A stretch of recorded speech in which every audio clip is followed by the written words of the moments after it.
It's Johnny Tsunami, the Disney Channel original movie that got a lot of requests, and well, I hope you like the movie Airborne because it's pretty much the exact same story. Hell, even Airborne wasn't exactly that original a story.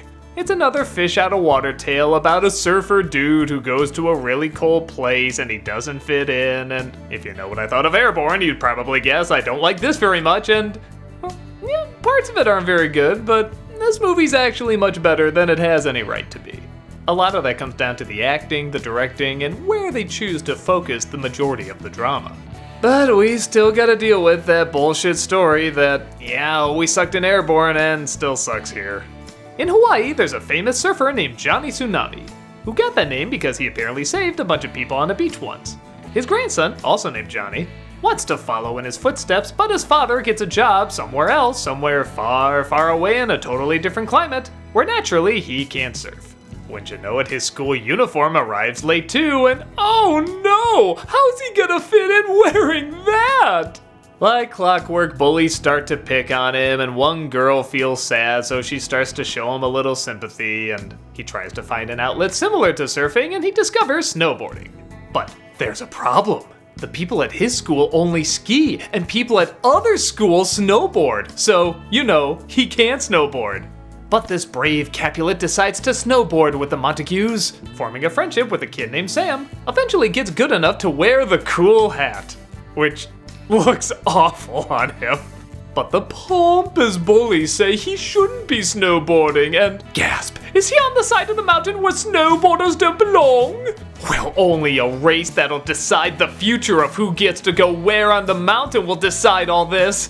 You know, erase all rivalries that have apparently been going on for years here, even the principal of the school is a part of. Yeah, when this scene in particular happened, I was dumbfounded. This writing is terrible. Like, insultingly so at times. But, much to my surprise, the film does have a lot of charm and a lot of heart. Most of that coming from, I really like these characters, and surprisingly believe the emotions they're going through. With the exception of the bully, which, yeah, I don't know who could save this role. Everyone is doing their damnedest to make these roles identifiable. Johnny has trouble fitting in, but he's not a crybaby. He's not a blowhard, he's not a jerk, he's not a whiner, he's actually a pretty balanced kid, and when something doesn't go right, I feel like he takes it the best way any kid could.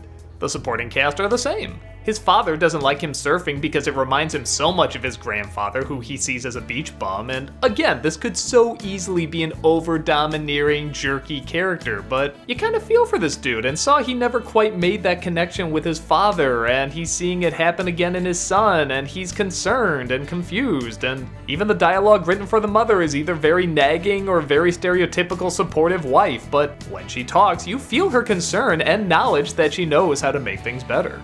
What shocked me the most is the guy who played Johnny Tsunami. You've seen him before, Kari Hiroyuki Tagawa, hopefully I said that right. He was the bad guy in Mortal Kombat and Elektra, and he always plays the villains, and he plays them great, but it's always the role he's cast in, so when I saw he was supposed to be the wild and wacky grandfather, I was like, oh man, this isn't gonna work, but I absolutely love this guy. I love how laid back he is, but he seems to take the important things seriously. I like how funny he is, how patient he is, even his dorky laugh. He really plays it like a dude who has things figured out and is letting other people figure things out. He's just slightly guiding them whenever he feels like he can. Which isn't often because everyone should take their own journey, but when he does, he makes it count. What the film focuses on is also very refreshing. Many of these movies focus on how mean the bullies are, or how whiny the main character is, or how lovely the girlfriend is, or how wacky the best friend is, or all the crazy slapstick, you know the drill. But this movie keeps us on what's actually interesting. The kid trying to find his way, the falling out between the father and the grandfather, even learning the difference between surfing and snowboarding. Yeah, they actually do show you some of the techniques, and it isn't just a montage and he's perfect, you do see him slip and fall and try to get better.